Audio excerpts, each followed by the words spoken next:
Bem-vindo ao episódio 15 da Formação Trader, a série que está te preparando passo a passo para disputar a Copa BTG Trader. E hoje eu quero compartilhar com vocês 3 estratégias simples e poderosas que podem ser aplicadas tanto na competição quanto em qualquer momento da sua vida como trader. Essas estratégias não são fórmulas mágicas, tá? São diretrizes, princípios que ajudam a manter a disciplina, reduzir os erros no mercado e aumentar as chances de ter consistência e, quem sabe, te levar ao pódio da Copa. Bom, vamos lá. A primeira estratégia que eu quero trazer para vocês é uma estratégia de rompimento, mas não é rompimento de qualquer coisa, é um rompimento a favor da tendência. Os requisitos dessa estratégia são muito simples. A primeira coisa é que a gente precisa ter uma tendência. E é igual eu falei com vocês, isso aqui não é uma regra, a intenção aqui é mostrar para vocês algumas diretrizes de estratégias. Então imagina que o mercado aqui está com topos e fundos ascendentes, ou seja, mostrando que de fato tem uma tendência de alta, e por exemplo, sei lá, você tem uma média móvel exponencial de 21, que é a média móvel que eu gosto de usar, mostrando que de fato, confirmando essa tendência, mostrando que de fato o preço está numa tendência de alta. Uma outra coisa que eu preciso para uma estratégia de rompimento é ter algo para romper, ter uma resistência ou um suporte. No caso da tendência de alta, eu preciso ter uma resistência bem definida. E aí eu vou mostrar aqui para vocês. Então imagina que o preço fez uma formação de topo, voltou, testou o topo novamente e começou a ter alguma pressão vendedora. A partir desse momento, a gente conecta esses dois topos e a gente já tem uma região de resistência. Agora, um outro elemento importante dessa estratégia é que é o seguinte, qual que é a premissa dela? A premissa é você ter uma tendência bem definida, você ter uma região de resistência bem definida, e os compradores eles vão pressionando cada vez mais essa região de resistência, até que chega o momento que os vendedores desistem e essa tendência de alta ela retoma. O ponto mais legal é que essa tendência de alta ela é retomada não só pela pressão compradora, como também pelo stop dos vendedores. Pensa comigo, se você tem uma porta que cada vez mais você tem gente empurrando ela, cada vez mais você tem gente pressionando, na hora que essa porta quebra, você tende a ter um movimento mais forte, é a mesma coisa no mercado. Então, para poder confirmar isso, essa pressão que está acontecendo, eu preciso ali ter fundos cada vez mais altos que os anteriores, mantendo essa resistência horizontal, esse patamar de preço, porém, o preço fazendo fundos cada vez mais altos, ou seja, de fato, pressionando essa região de resistência. Para quem conhece um pouquinho mais de análise técnica, vai entender que isso aqui acaba formando uma figura de um triângulo. Mas não necessariamente precisa ser um triângulo, pode ser um cup and handle, ou seja, vou até desenhar aqui menor, mas imagina que você tem um preço com topos e fundos ascendentes, e você tem um fundo arredondado e depois um fundo ligeiramente mais alto que o anterior antes de romper. Também é válido, tá? Mas a ideia é que é um rompimento dentro de um movimento de tendência. Você operando a favor da tendência fica muito mais seguro, e um ponto legal é que como você está se baseando pelos fundos cada vez mais altos que os anteriores, você consegue colocar um stop mais ou menos próximo ao último fundo, que é um stop pequenininho, e depois que o preço rompe, você consegue, quem sabe, buscar uma vez ou até mesmo 2 vezes o tamanho daquele seu stop. É uma estratégia de rompimento. Igual eu falei com vocês podem fazer adaptações, vocês podem usar outros indicadores para definir tendência, ou vocês podem usar, por exemplo, outras figuras de análise técnica para definir a tendência, como o cup and handle, por exemplo.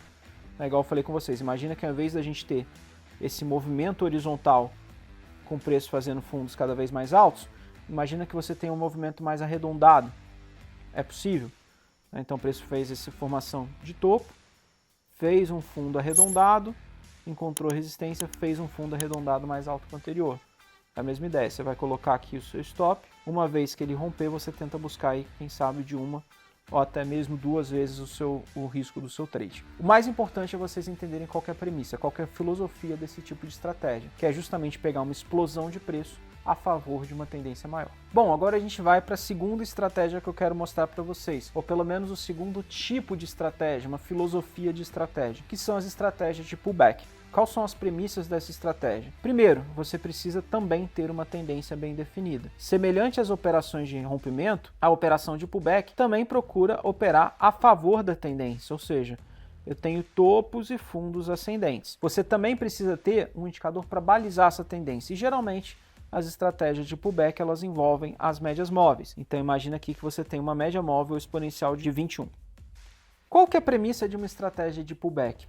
Lembra que eu falei com vocês que uma tendência de alta precisa ter topos e fundos ascendentes? A estratégia de pullback ela tenta pegar uma mudança de sentimento do mercado, do movimento de correção, para o movimento de alta. Então lembra que eu falei topos e fundos ascendentes.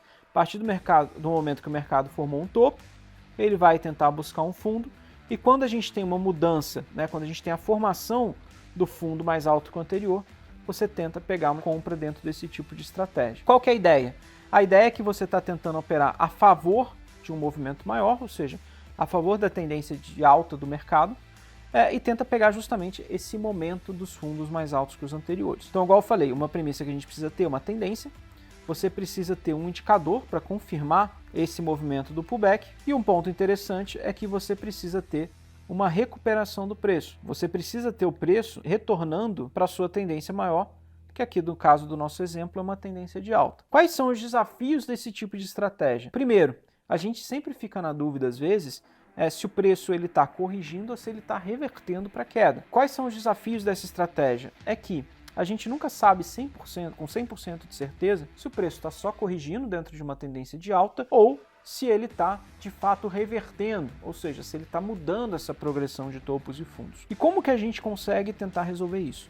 Bom, algumas vezes a gente vai tomar stop, faz parte, né? O erro dessa estratégia está quando o preço de fato reverte e não faz o pullback. Só que tem alguns cuidados que a gente pode tomar que fazem com que essa estratégia fique mais confiável. Primeiro, é o indicador que você vai usar. Você precisa ter um indicador que você confie para poder operar próximo desses níveis, ou seja, né, o preço ele se distancia da média e volta para a média, se distancia da média e volta para a média.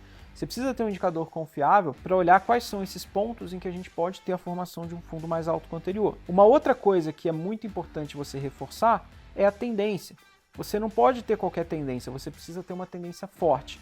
E você precisa considerar se você está no início dessa tendência ou se você já está num momento um pouco mais para frente dessa tendência. A gente nunca vai saber com 100% de certeza quando é o fim de uma tendência, mas a gente consegue sim identificar se essa tendência está no início ou se ela acontece há mais tempo. E aí uma dica que eu dou para vocês terem mais segurança nessa estratégia, é de tentar operar o pullback, pelo menos ali o segundo pullback. Então imagina aqui que a gente tem a média móvel, o preço formou um fundo mais alto que o anterior, né? Tem o primeiro fundo, depois o segundo fundo, e aí você tenta pegar o terceiro fundo mais alto que o anterior. Se passar muito disso, se você tentar pegar o quarto, o quinto fundo mais alto que o anterior, você corre mais risco de você, quem sabe, estar na mudança de sentimento do mercado para ele poder reverter. E uma outra dica que eu dou para vocês nessa estratégia é você não tentar pegar exatamente a virada do fundo mais alto que o anterior, né? Ou seja, quando a gente tem um movimento de queda para um movimento de alta.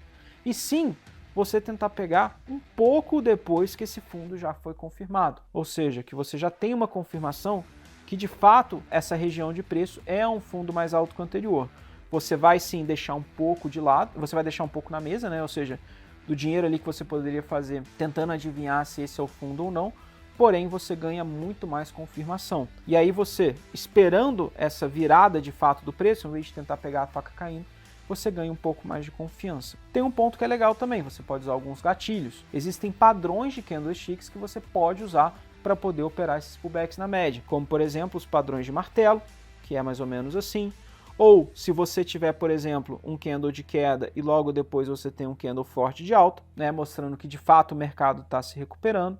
Ou, por exemplo, também se você tiver aí simplesmente um candle forte de alta, ou quem sabe um inside bar, quando você tem um candle mais baixo, um candle menor que o anterior, e logo depois um terceiro candle rompendo. Enfim, o gatilho fica ao seu critério. Mas o mais importante é isso, você ter uma tendência bem definida, você ter um indicador que te mostra qual que é essa tendência, e você esperar o movimento de recuperação, ou seja, esperar a confirmação de que você tem um fundo mais alto que o anterior. Bom, a terceira estratégia que eu quero trazer para vocês são as estratégias de reversão. Ponto importante que eu vou falar, tá? Estratégias de reversão geralmente fazem cerca de 20, 15% do meu operacional no máximo. Eu não sou uma pessoa que fica tentando pegar reversões de mercado o tempo todo. Eu particularmente prefiro pegar tendência, especialmente aquele primeiro tipo de estratégia. O que é uma reversão? A reversão de tendência, como o próprio nome diz, é quando a gente tem uma mudança no sentimento do mercado, de alta para baixa, no caso da venda, ou de baixa para alta, no caso da compra. Você já estudou que para ter uma tendência de alta, nós precisamos ter topos e fundos ascendentes. A reversão de tendência é quando nós temos uma quebra nesse padrão de topos e fundos, em que, por exemplo, a gente passa a ter topos mais baixos que os anteriores e fundos mais baixos que os anteriores. Para você poder operar uma boa reversão, eu costumo falar que você tem que ter muito mais critério, você tem que ser muito mais chato do que para operar movimentos a favor da tendência. A primeira coisa, que é a mais simples e mais básica, você precisa ter uma mudança na progressão de topos e fundos. Ou seja, Se você está tentando operar uma reversão de tendência antes de ter um topo mais baixo que o anterior, antes de ter um fundo mais baixo que o anterior, você está correndo muito mais risco. O ideal é que você espere essa mudança na progressão de topos e fundos. Uma outra coisa que você pode usar são os indicadores. Ou seja, você ter algum indicador de tendência que mostra uma mudança de sentimento. Então imagina que a gente tem uma média móvel de 21 períodos. O preço ele vinha acompanhando essa média móvel até em que o momento que o preço rompe a média móvel e ele passa a trabalhar abaixo da média móvel. Aqui no caso, estou dando um exemplo para vocês, uma média móvel de 21. Então a gente não só teve a mudança na progressão de topos e fundos, como também teve o preço trabalhando abaixo de uma média móvel, mostrando que os vendedores começaram a ficar dominantes dentro desse movimento. E um terceiro ponto que eu acho que é importante acompanhar dentro de um padrão de reversão é o próprio price action ou as figuras técnicas, que também podem te ajudar a confirmar essa mudança de sentimento. Algumas figuras tradicionais, e a que eu acho que faz mais sentido de vocês acompanharem, uma figura até muito famosa, que é o ombro, cabeça, ombro. O que significa isso? Você tem uma formação, você tem um preço que vinha com topos e fundos ascendentes, e de repente você tem essa mudança na progressão de topos e fundos. Não só a mudança, como também uma região de fundo próxima ao nível anterior. Bom, o que é esse padrão? Ombro, cabeça, ombro. Ele é um padrão de reversão de tendência, em que você tem um topo mais alto que os anteriores, que é a cabeça. À direita você tem um topo mais baixo, que é o ombro, e à esquerda você tem um outro topo mais baixo, que é o ombro. Ponto importante é que entre esses ombros você tende a ter fundos mais ou menos no mesmo nível. E a partir do momento que você tem um rompimento desse fundo, você tem uma reversão de tendência. De maneira geral, assim, não tem muito mistério, não tem muito mais segredo do que isso para poder operar uma boa reversão de tendência. O problema é que muitas vezes as pessoas tentam operar reversões de tendência de uma forma antecipada, sem muito critério, sem muito objetivo. Quantas vezes a gente não olha o preço que está subindo e fala, tá caro demais, agora vai cair. Mas você não está bem fundamentado do porquê que você acredita nessa queda. Por isso que eu falo que para operar reversões, o mais importante é você ter confirmação. Você ter a mudança na progressão de topos e fundos, você ter a mudança no indicador e a mudança na figura. As reversões, geralmente, elas levam tempo para acontecer, você não precisa ter pressa. E um ponto legal, assim, muita gente não entende por que a gente vai abrir mão de todo esse movimento aqui. Quando eu vou operar as reversões, eu não tento pegar exatamente o topo do mercado ou exatamente o fundo do mercado. Eu prefiro abrir mão de uma parte do movimento em troca de mais confirmação para poder operar essas reversões. Acho que esse aqui é o jeito mais simples. E se eu fosse vocês, eu não estenderia muito mais além disso, não. Existe também, por exemplo, figuras de topo duplo, que a gente fala. Então o mercado ele veio formando topos e fundos ascendentes, de repente ele não consegue romper o topo anterior e rompe o fundo. Do mesmo modo, se você tiver um rompimento de linha de tendência, de média móvel, melhor ainda, Ou seja, você tem um indicador mostrando essa mudança de sentimento, e aí você tem a figura técnica, aqui no caso, que são os dois topos, que é a figura do topo duplo. Também é uma outra figura que você consegue operar reversões de tendência. Mas, de maneira geral, os pontos mais importantes são esses. Toda figura técnica de reversão, ela vai implicar, sim, na mudança de dinâmica de topos e fundos. Bom, então é isso. O desafio de hoje é escreva essas 3 estratégias em um papel e deixe do lado do seu computador ou caderno de anotações. Toda vez que você for operar, releia essas estratégias antes de começar. Isso vai te ajudar a manter a disciplina e tomar decisões mais conscientes. Uma outra dica que eu deixo para vocês é o seguinte: tenta pegar o gráfico lá atrás, ver mais ou menos esse modelo de estratégia, igual eu falei com vocês, eu não estou passando uma regra, eu estou passando uma diretriz, ou melhor, tipos de estratégia que você pode operar. Tenta procurar esses padrões no gráfico, faz o print disso, tenta manter no caderno, mantém no arquivo no seu computador, para você ver as diversas variações desse tipo de estratégia. E é isso, esse foi o episódio número 15 da Formação Trader, e agora você já tem em mão 3 tipos de estratégia que podem te levar mais longe na Copa BTG Trader e na sua jornada como trader. No próximo episódio nós vamos ter um convidado muito especial por aqui, que é o Paulinho Lima, que vai trazer o seu ensinamento clássico. Não é sobre trade, é sobre risco. Te vejo amanhã, até mais e tchau, tchau.